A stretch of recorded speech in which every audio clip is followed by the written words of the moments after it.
I was like, I'm going to pass four. But now today I have an hour. I woke up at 7. Fortunately for me, I was feeling Okay. If now so you maybe try that kind of thing. Will be the other way. I actually came in. I came in like a minute or two past 5 this morning because I got up. I didn't do my usual. I got up, did everything, headed out like 4:30 something. 5 hours. It took 26 minutes from my house here. Record. I'm like, yeah, Formula One. Where you at? You need to come to this side small. oh no. Tumbling. I didn't even sneeze till I was ready to come here. That's when I knew I woke up at the door.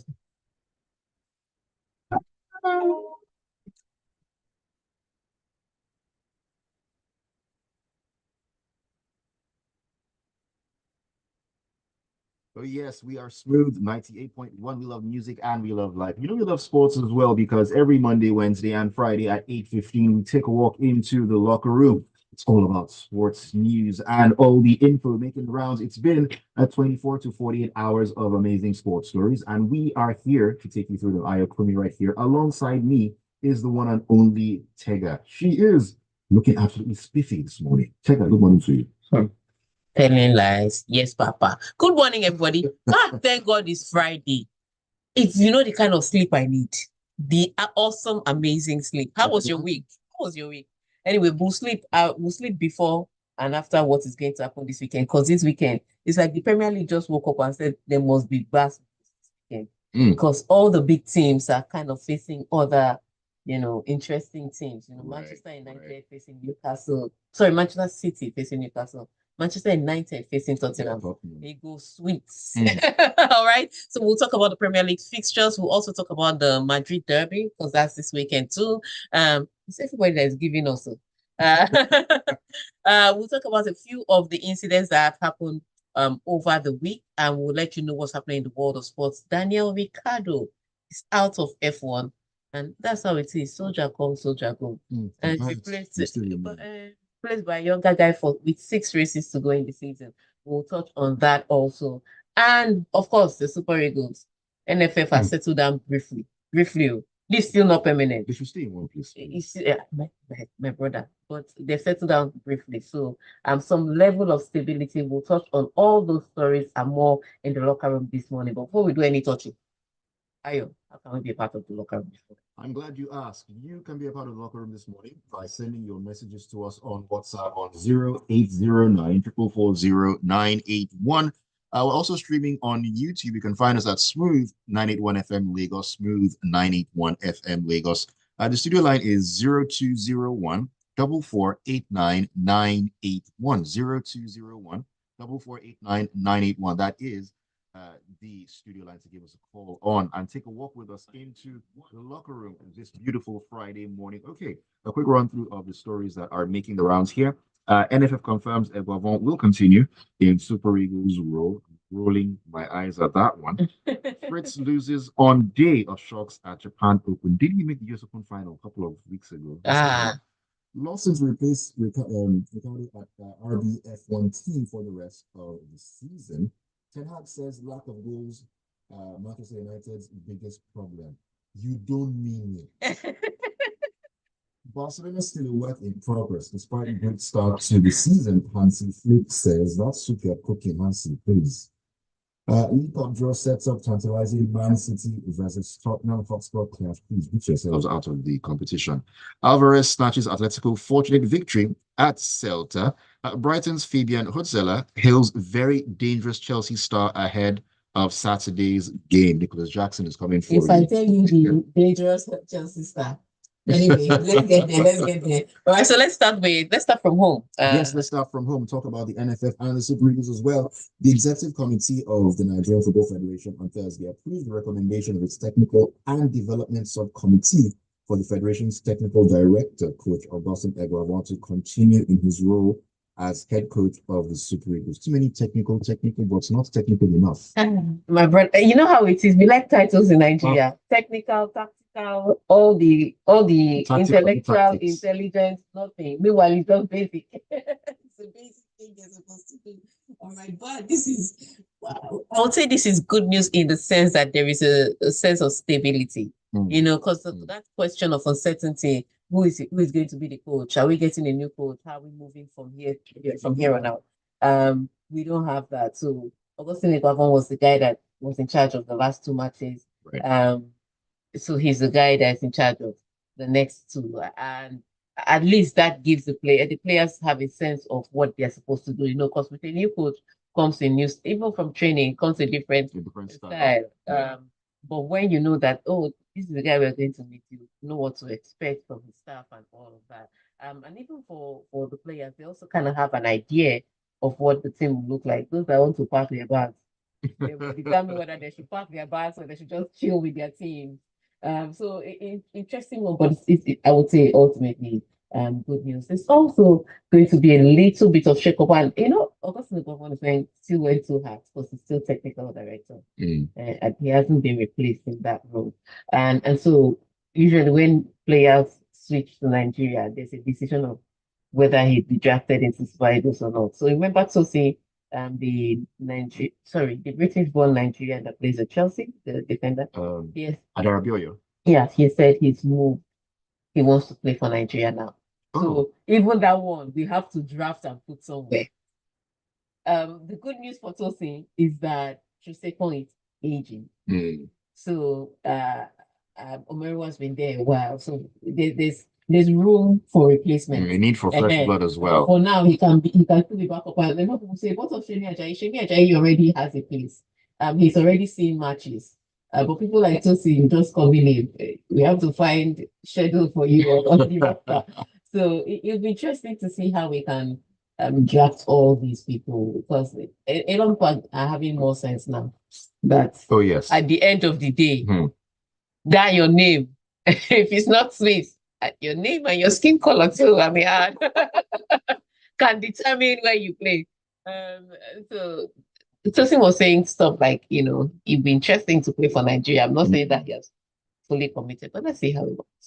Tega, talking about the name and skin color, I mean, it worked for you if you were born in France. So yeah, but yes, if you were born, because again, you have to understand that the training system in France, which is why, remember that time there was a scandal, like maybe 10 years ago, when the technical grassroots development association of France for football in France came out to say that even from the academies, you have 60% players of African descent, and they wanted to stop that. Where they wanted to stop that, they're like, where are in their words, original French people, before France now had to redefine what being French is.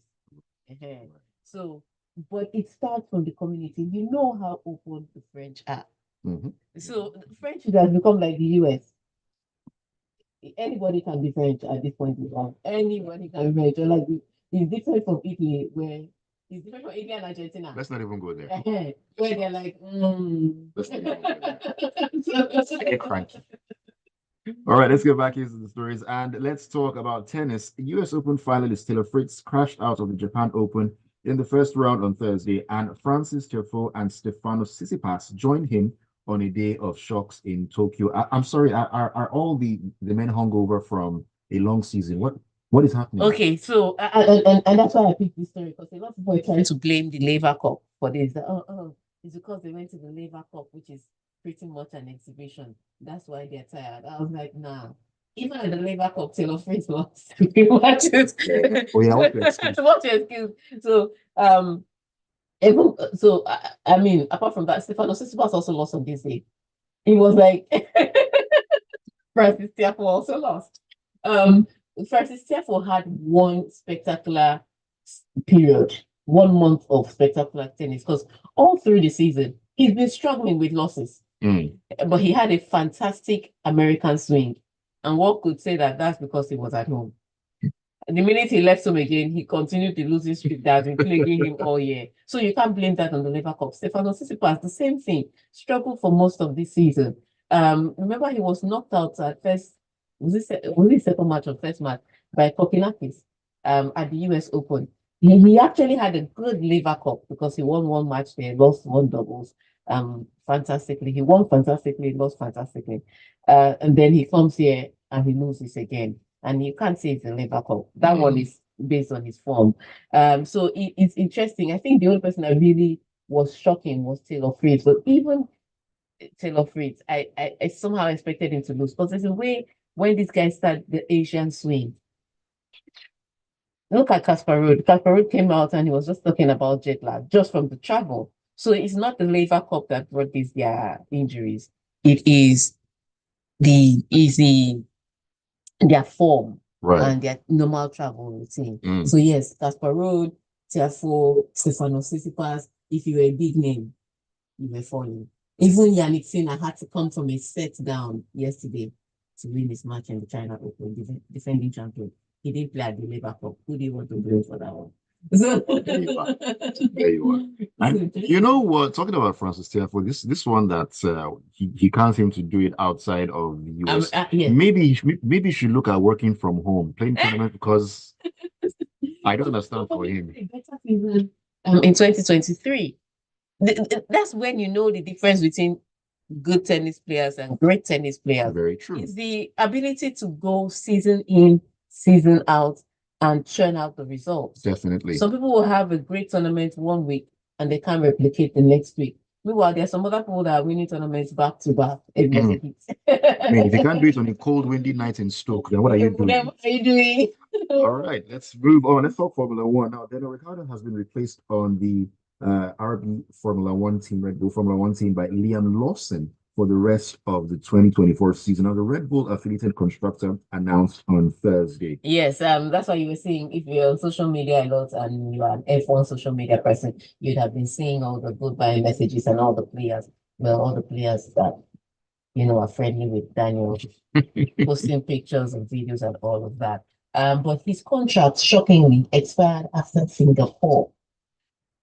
So I used to assume that everybody signs a season-long contract. But I just realized that sometimes when you sign those multiple-year contracts, sometimes your contract can expire halfway through the season. What's the point then? I mean, yeah, but they really didn't want to keep him. And they've been alluding to that from the start of the season that, he hasn't been doing great in the seat that he has to go. And that's the thing. Formula One is just so cutthroat because there's so few constructors and so many drivers. So F2 is bringing up drivers every 2 market days. And those young people have to have seats. Meanwhile, in F1, they already have drivers that are on seats that are not driving their 2 main drivers. So limited spaces, fantastic talent. It's such a cutthroat. If you don't deliver, you're out. Because there's like a million people waiting to take your space. And because they're hungry, I mean, you've been in Formula One for years. They're hungry and they're ready to, so they're going to risk it all. I tell people now that Lewis Hamilton's drive now is very different from Lewis Hamilton that came into McLaren. There was a hunger and there's that youthful invincibility. So this Lewis Hamilton would say, should I dive into his inside corner and see if I can overtake him?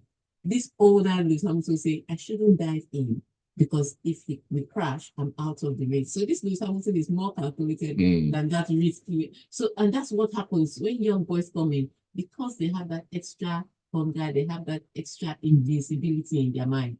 They're taking risks and get them results. You're older and wiser, you're still calculating. I don't want to break one bone. I don't want to break one leg. And that's how Ricciardo has gone out of F1 now. So yeah, my goodness. He's retired. Let's see how it goes from him. But it was not a ceremonious one. Even when Sebastian Vettel was leaving, people were like, oh. But with Daniel Ricciardo, they're like, oh, good luck and God bless. It was almost as if they'd seen it coming and come back. He's not the oldest. Alonso is still driving. Hamilton is still driving. But those two are still bringing results based on the cars they're driving. Ricciardo is not. Hamilton has won 2 races this season. He has the fourth fastest car on the grid. And not only does he have the fourth fastest car on the grid, he's not even, according to the way they're treating them with strategy and with everything, he's not even the main driver at Mercedes. But with that, he still won 2 races this season. What has Ricardo done? So, $1 million question. Oh my goodness. Local room right here on Smooth 98.1. We'll take a quick break. When we come back in, we're talking about Eric Ten Hag and of course stating the obvious, Captain Obvious right there. Keep it tuned. Back in a bit. I like that new name, Captain Obvious. All right, people, we are on YouTube. YouTube. Better come to YouTube. 98.1. Who said one big hug for you? No hug for me. It's all good. 14 years, honey. 14 years. I can't hug my bro. Which bro? You just hug now, bro. Nah, we are here. 14 years, baby. The CV says it started 3 minutes ago. Is it written by itself? No. Sometimes this thing is not updated. Wow. Yeah. It's saying for watching now. When you check later, you see that more than 4 people have been watching. Yeah. So it's saying 3 minutes. Yeah. Your favorite teams are Six. Yeah. Average. There's someone that shows the time. Okay. Showmax.com. Create your account. Yeah, so enjoy the vibe on our YouTube channel. She live 16 months. I know. What stadium? On our YouTube channel. Welcome. Welcome. Why do you have so many tabs open? You're one of those people that your laptop is to crash. No, this one's gonna crash. This one is a bonge. No, you are one of those who I can frustrate. See. No, it's just tabs. Why all these tabs open? They're in use. In use of all this one. I can tell how your laptop will be. In fact, I can tell how your bed will be. Your bed will have duvet, wrapper, pillow, shed, snacks on top of your bed. Funny enough, no, just pillow and duvet. I don't trust. From this your tabs, I can tell how you are. Oh. Any other thing is a distraction.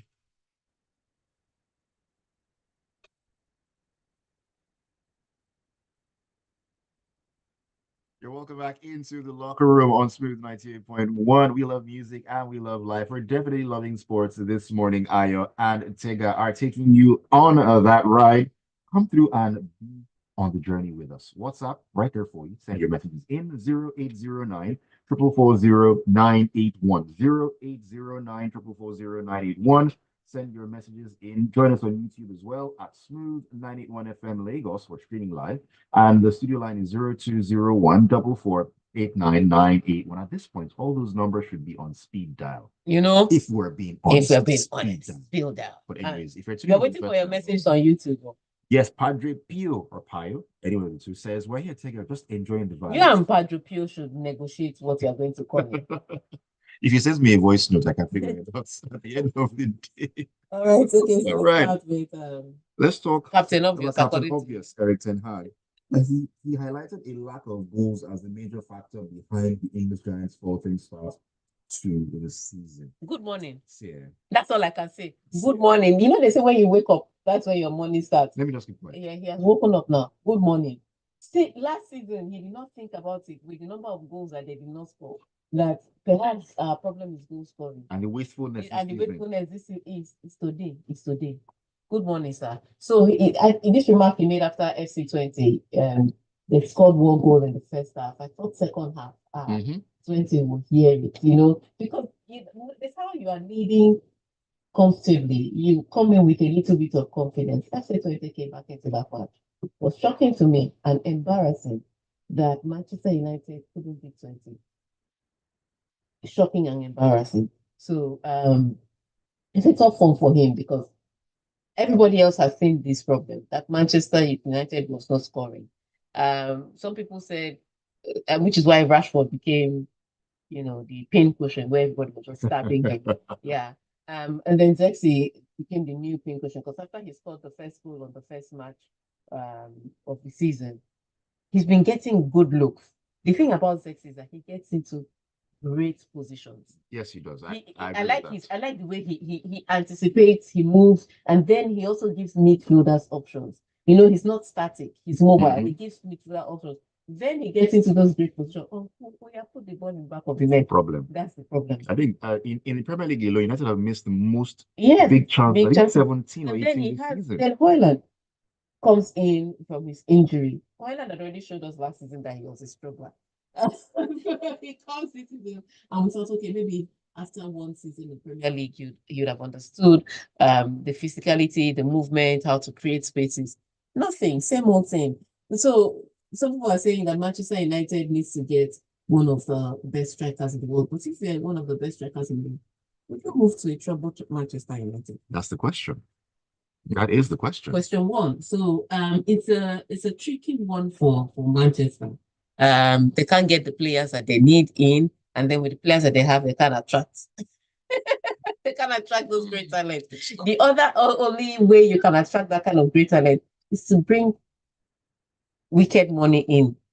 And the owners of Manchester United, I can tell you, They shouldn't go down that road. no, again. they can't do. They Can't can't go down that road. again. After all those Yeah, crazy contracts. it now makes it tough for Manchester United. So they're they're in a very tricky place because now they know the problems, but they can't fix the problems.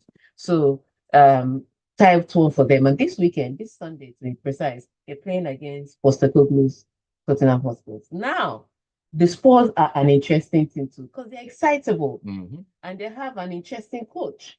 And then they get on the pitch, they're not always delivering the results. But against a team like Manchester United, you want to make a statement. Definitely. Because they play differently against teams that they can get bragging rights from. So if they're playing an Arsenal or Manchester United or Manchester City, they play differently. Now, the thing is that sometimes they get good results out of that. Sometimes they are beaten badly. But against Manchester United, you suspect that because they score more goals, even if they do concede from Manchester United, they are most likely going to win. So it's going to be a tough one. Definitely is going to be very, very tough one. For you. One thing I will say, no, for them. One thing I will say about United is that I've noticed on a regular basis is whenever the team concedes, they concede the initiative to the other team. How about this? Yeah. When 20 equalized, United were on the back foot. So they now start becoming defensive because the second guessing themselves, they're like, okay, let's try and protect what we have. Are we going to get beaten again? It shows you where the psyche of the entire team is. The confidence of the team in themselves is low. So the minute they concede, it's like, oh my God, it's happening again. We are going to lose. And then everybody gets jittery. So big problem for Manchester United. Anyways, away from a man who doesn't seem to know what he's doing to a man who is definitely cooking correct soup this season, let's talk Barcelona and Hansi Flick. Now, Barcelona have started the La Liga season with 7 straight wins, but manager Flick said he still sees room for improvement following Wednesday's 1-0 victory over Getafe. Oh, yes, it was a tough victory because when I saw Barcelona against Getafe, and don't get me wrong, they have injuries. And remember, I was talking about Chesney being signed on Monday. Chesney was signed. But Pena was still in goal for Pena was still in goal, but Chesney was signed just before Pena. I mean, he couldn't just sign and walk into the team. He retired. So he needs to still get into form, but they didn't have so much confidence in their backup goalkeeper. So you have a team that's struggling with injuries. It's already a crutch.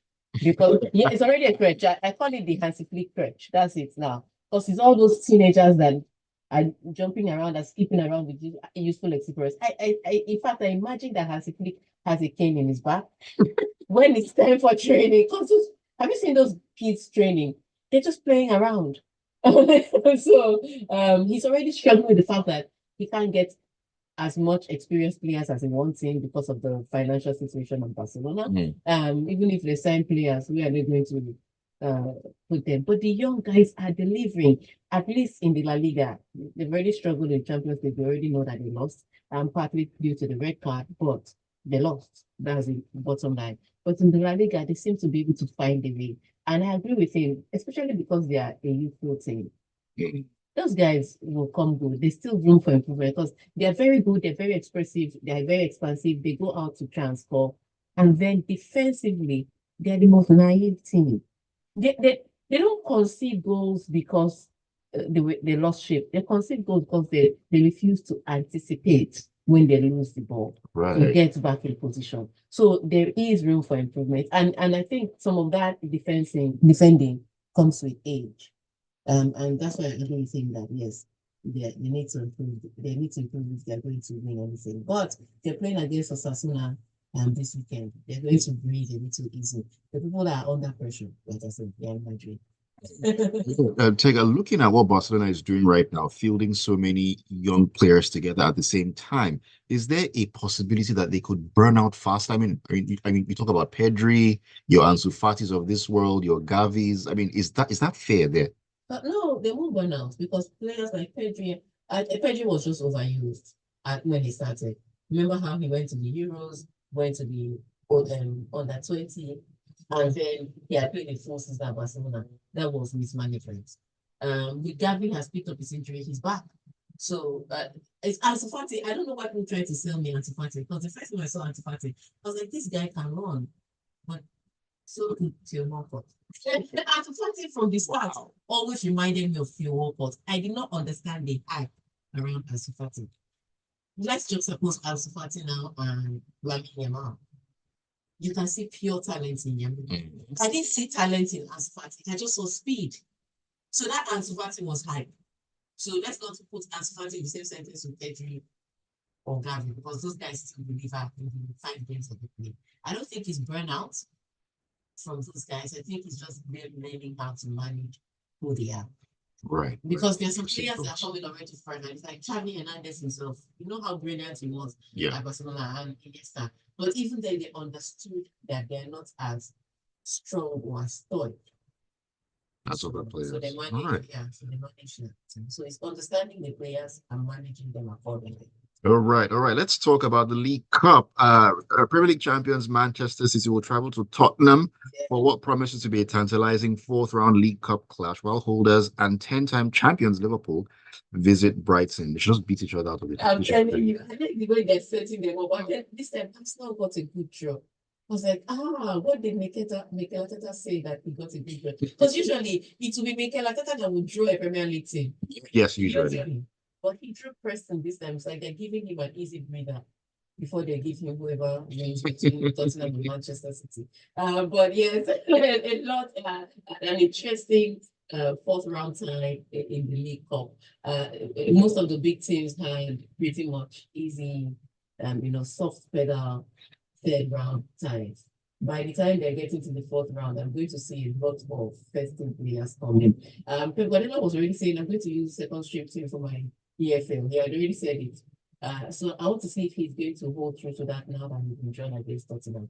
That's what I want to see. See what exactly he does. A team like Chelsea that has a locker room full of players. Second string teams. Locker room. Just locker room. Second string team.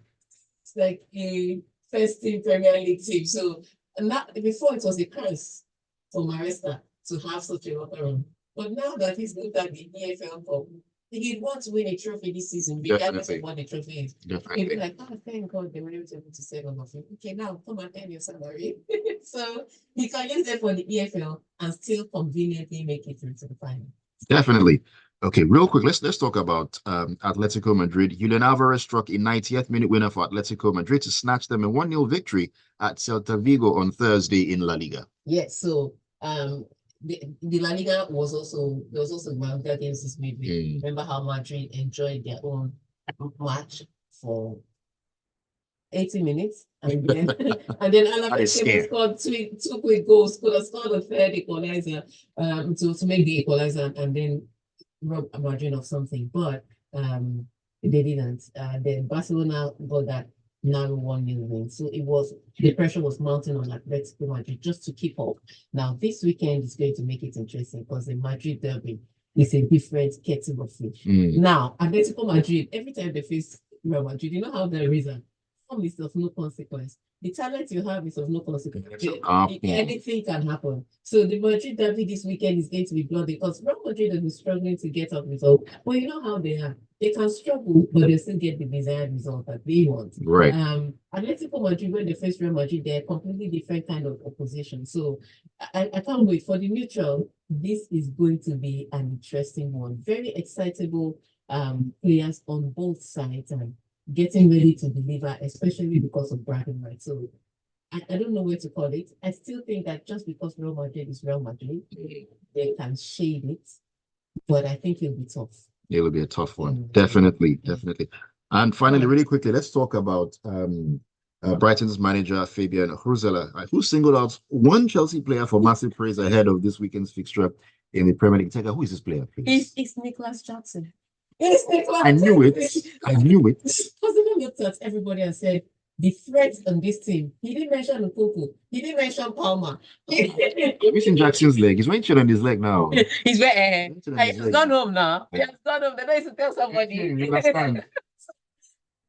He singled out Jackson to be the guy that is a dangerous guy. And truth be told, because Jackson has missed a lot of sitters, most in general, defenders don't really give him that much respect. And that works in his favor in the sense that he can take advantage of your lack of respect and put the ball in the back of the net because you're not really watching him anyway. He has his pace to do so. And contrary to popular belief, he can score goals. Yes, he can. I mean, in fact, we're even talking about this season, the only person that has scored more goals than Jackson is Haaland. And he scored a brace against West Ham. So think of that one you will. Exactly. So respect Jackson, please. And I'm with so Chelsea Brighton is this weekend. It should be an interesting one because Chelsea is in a good place this season. And they're playing great football. They're scoring goals. The problem is that they also sometimes concede those goals. And Brighton will be ready to oblige you by scoring one or two. But Brighton is also funny because sometimes when you expect Brighton to turn up in matches like this, they don't. So they just roll over. Yeah, so this weekend is interesting, like I said. Manchester City, Newcastle, Manchester United, Tottenham, Chelsea, Brighton, Liverpool, Wolves. Let's see how it goes. All right, let's round up with messages. On YouTube, Uchenadi says, Tega the Tiger. I agree with that one. Uchen Anwokoye says, Man United, a work in progress. We play well, create chances, but we can't score. Sad to see, but we will come good. A tricky situation, but pundits and fans should be patient. It's all right. Be patient. Tayo on WhatsApp says, Africa, no problem with Eguavoen until Super Eagles lose one or two matches. Then remember that he's coming from the technical director position. Adarabioyo at 27 finally remembers Nigeria. I will drop my mic here and let Mikel Obi continue. It says African power is working for Jackson. Brighton coach knew something that we don't know. Kosi Cole says Chelsea hasn't conceded in the last 3 matches, so work is going on in the defense until the floodgates open. Mohammed said, Tega, there's a level of hidden discrimination in French football. Don't you know that most of the African footballers for France are from their francophone colonies, and these boys will be picked before the likes of Olise. These francophone boys have control over French football.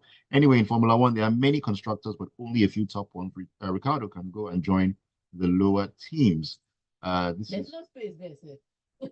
Kingsley Bassi says, I truly salute Ayo and Oluwatega. You know Oluwatega? Yes, I like that. Anyway, from Maniru says, the Madrid derby, I beg your pardon, is going to be very exciting. I'd love to see how Madrid will fare on Sunday. Which Madrid? Without talisman Mbappe, if that clears it up. Who's out injured for 3 weeks? He's injured. Impressive. He was injured after the match. He was announced after the match. Interesting. Man City and Newcastle, on the other hand, will be business as usual for Pep and his City boys. Another 3 points for the blue side of Manchester tomorrow. Let me squeeze this one in. Cruz says, one big hug for Tega. That Yon tells part of the story. We appreciate all you do. How about me? And he has answered you. I won't take that one. Shegun from Ikorodu says, Tega, don't mind Eric Ten Hag, a coach that signed a ball-playing striker instead of a clinical one like Ivan Toney when you already have Rasmus Højlund. Ivan Toney saw the money he was going to sign. Sorry. You can't joke with that. Ifedayo says, this our NFF and bunch of unserious set of people because is Eguavoen our permanent coach? Well, for now. For now, he's the one that kept the ship stable. All right. On that note, thank you for watching us on YouTube and for streaming live and sending your messages. Thank you for sending your messages through to WhatsApp. And thank you for staying tuned to Smooth 98.1 FM to listen to the locker room. When we come on Wednesday, I don't think I should analyze. Monday. Sorry, when we come on Monday. When we come on Monday, I think I will leave the phone lines open for everybody to analyze because I know this weekend will be bloody. All right. Have a great weekend. All right. Thank you so much, Tega. Thank you all for being a part of the locker room. Keep it tuned to Smooth 98.1. It's more great music on a good Friday morning. Where's my class? I want my class.